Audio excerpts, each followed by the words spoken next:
Ange. Nice to see you. You ruled out Ben Davies for this match. The other injured players, any of them available or still missing? No, I sort of. It'll be the same as the weekend in terms of squad wise. Everyone got through the weekend well. No issues from it.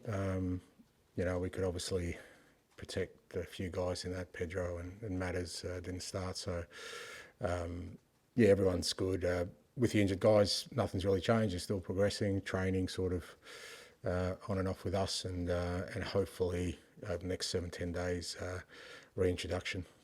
Pep's just said that Haaland may play. He's not sure yet. If he does play, will Gray and Dowso take care of him, do you think? Oh, it's a great challenge for them. Delap was a handful last game, and Erling's, he's the premier striker still, I think, in world football when he's up and running. So, great challenge, but obviously, whether he plays or not, it'll still be a great test for all our group. But you're going in 3 straight Premier League wins. You've beaten City twice this season. And memories, of course, of the 4-0 thrashing at the Etihad. How confident are you about this one? Yeah, look, how confident. You're always looking forward to the challenge. Man City are an outstanding football club, great manager, still got great footballers, and still play really, challenging football to any opponent. So, but we've enjoyed the games against them, whether that was this year or even last year. You're going to get a good football game. They're going to try and win. They're going to play expansive. We're going to try and do the same, and it's going to be a good test for us. Just finally, we hear you're talking to Rodrigo about a new contract. Bentancur's got, I think, to the end of next season. How good has he been, and how confident are you that he'll extend? Yeah, Rodri's been great. In terms of his contract situation, again, that's handled by other people, and obviously we're, a lot of our kind of strategising is not just short term; it's about the longer term. Rodri, I think, especially, sort of this latter period is really sort of getting back, I think, to the levels he wants to be. He obviously was coming off a long-term injury last year, and then came back, looked really good, then got another injury, and it's really disruptive. And then even this year, he got a bit off to a false start with obviously his long suspension. So, but you can see that he just needs regular game time, and he's getting up to speed. And really good guy as well around the group. He's experienced now, and from our perspective, in this run-in, he's going to be really important. Alex. After the 3 league wins in a row, has there been a significant change in mood around here? Have the players been lifted by those results? Yeah, I mean, everyone's dismissing that we lost 2 cup games in there as well, so it hasn't been exactly 3 in a row. So we understand that there was a disappointment in there, but look, I think the last couple of games in particular has certainly given us encouragement in terms of just being able to re-energise the group, whether that's the guys who, worked really hard through that period where obviously we were really challenged, or the guys coming back in. There's just a real good energy around it. Because I think the guys who kind of missed out all that, they've been really keen to contribute, and they're seeing the enthusiasm that, Vicario and, Brendan on the weekend, Mattis coming back in, Destiny, these guys have brought. It's helped the rest of the group. So I think we've benefited from that, the 2 weeks we've had of no midweek games. So all those things, and obviously then you get 2 wins, which makes people feel good, and it's something for us to build on.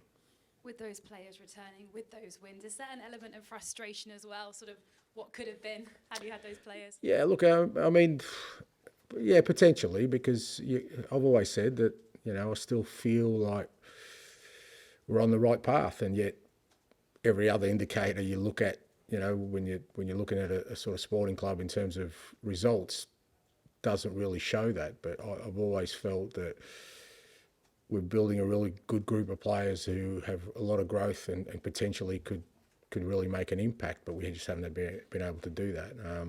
But having said that, there's still plenty for us to play for this year, and still an opportunity for us to make a real impact. They do say things come in threes. Just how big an achievement would it be to beat Pep's Manchester City side 3 times in the same season? Yeah, some things come in 33s. I just felt like, yeah, look, like I said, it's always a challenge when you play City. They challenge you in ways other clubs don't in terms of their football. And I know they're obviously, for them, they're going through a rough trot. But their football is still a real challenge to play against. But it's a great challenge. It's what you want. You want to measure yourself. Because like I said, they're going to come here and try and play and be dominant on the ball. We want to be dominant. And against Man City, you can't be. It's impossible to be sort of dominant in all facets of the game. They're going to have times in the game where they take control, and it's how we cope with that, how we deal with that. We've done that not too bad in the games we've played against them. And for us tomorrow, that's going to be the challenging bit. I think, when we have our moments, we've got to show the quality. I mean, I know we beat them, the scoreline sounds like it was convincing at their place, but it was the quality of our finishing that was the difference. We didn't create a lot of chances, but the quality of our goals was high up, and you have to against them. So, love coming up against Pep's teams, and looking forward to it. Thank you. Good luck. Thanks, Al. George, behind you, please. Angelo, since Guardiola's been in England, Tottenham have just sort of been a real bogey team. It's Liverpool and Spurs. These records are not great against. And I just wondered, what is it about you could potentially beat the Premier League champions 3 times in one season that this Tottenham team seem to thrive on playing Man City? Yeah, I don't know. I mean, it's... I don't know how much you can read into that kind of stuff because, over the course of that time, I guess he's faced different types of sort of Tottenham teams and different managers. So sometimes just circumstance. But I know from our perspective, for the most part, against kind of the teams that are challenging, we've done well in the 2 years I've been here. I mean, there's been a couple of games we got blown away. For the most part, our struggles have been against teams that aren't doing as well in the league rather than the teams that are doing well. And I think part of that is because we're playing against teams who are also trying to sort of dominate the game, and that allows us to play our football. So, but at the same time, you can't be dismissive of the quality they have. And like I said, it looks like they're going through a really rough trot at the moment, but that's because of the unbelievable standards they've set over the last, well, since Pep's been there, to be honest, in terms, not just results, in terms of the football they play. What have you made of them this season? Because they've had injuries, probably not as bad as you, but I was just wondering, what have you made of, probably some people say they drop off or decline this season. What have you made of it as another manager? Yeah, look, I think it's just the way of elite sport, and it just sheds light on how extraordinary they have been. They should, the fact that they did win 4 in a row and the consistency of that 4 in a row, of just the sheer numbers they accumulated in terms of points, in terms of goals, in terms of wins. It's just, competing in all. It's just an unbelievable and probably unprecedented standard that they set. And it's only natural that that's never going to continue forever. I mean, that's just not sustainable. But you know what, if they bounce back next year and win it, which I don't think anyone in this room could discount that that's possible, and you say they've won 5 out of 6, you'd be going, they're still pretty good. So more than pretty good. So, it's sometimes these things happen, I think injuries, key injuries and some things that go on against them sometimes just brings you back to the field, and that's elite sport. It's just fine margins. I know you touched on him briefly in Friday's presser last week, but I just wanted to ask you again about Jed Spence. I mean, how he's just sort of broken into the team, and he's taken advantage of probably other players' injuries, not in a bad way, but he's just taken his opportunity, and I just wondered what you've made of him really this season.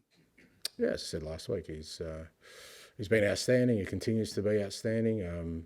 The challenge for Jed is to keep going, not to be satisfied with what he's got now, and with the same hunger and attitude that he's taken his opportunity. As you said, that's all you can sort of provide is an opportunity. He needs now to make sure that he doesn't look back from that and keeps pushing on, because he's got still so much, I think, growth in him and potential. He hasn't really been settled in his career apart from sort of maybe the year was at Forest where he kind of really had some great form, but since then it's been stop-start for him, or he's just got to ensure now that he's up and running, he keeps going. Thank you. Thanks, mate. Pass down to Ali, please. The world's slowest relay, obviously. Hi, Ange. I just want to ask you about Timo Werner. Is he available at the moment, just hasn't been getting in what's a stronger matchday squad, or is he not quite there yet? No, he was only really available for the weekend, but because of the matchday squad and the kind of makeup of the squad, I left him out. Obviously, with Ben going out, we put Reggie on as an extra defender on the bench, but it was only Sunday's game he was actually available, but he's trained and he's available for tomorrow. And on that, I just want to ask you, at the weekend you said it was kind of managing his Yeah. minutes. Has something else happened, or is it? No, it's still the same. He's been carrying a little bit of a knock for a little while, and he's, to be fair to him, he's played through it. But I've said before that I think this is a real key period for us. I want as many players in the best possible condition for what's coming up. And, after this game, again, we've got a good 7-day break leading into then Europe League, which is those 4 games are going to be massive for us. And I don't see the need to push people at this stage when we've got others that, like I said, probably need the game time, like Destiny and Brennan Wilson, these guys who are coming back. So he hasn't re-injured or anything, but it's just, like I said, he's been carrying something that I just don't want to sort of push at the moment. And Dane Scarlett, I just want to ask you about him. Looked like that assist at the weekend meant a lot to him, but obviously at a ground where he didn't have to. It was a tough line he had in this week. Yeah. I think he's 3 games. He's got 1 goal, 2 assists. What have you seen his development since he's come back? Yeah, look, he's working hard, Dane. Like you said, he's had a couple of difficult loans, and that's part of the process as well for him. We were just talking about Jed, who had 3 difficult loans. So, some of it is just perseverance and keep working hard and waiting for your opportunity. And he has done well for us. I said when he came back, he wasn't in the greatest physical condition, and he's working hard on that. And hopefully he gets more opportunities. As an aside, I've got to say, the assist is the most useless statistic in world football. Seriously, he could come off your backside, fall to somebody on the halfway line, and he scores, and it's an assist. So it doesn't impress me. But Dane's assist on the weekend was a good one. There you go.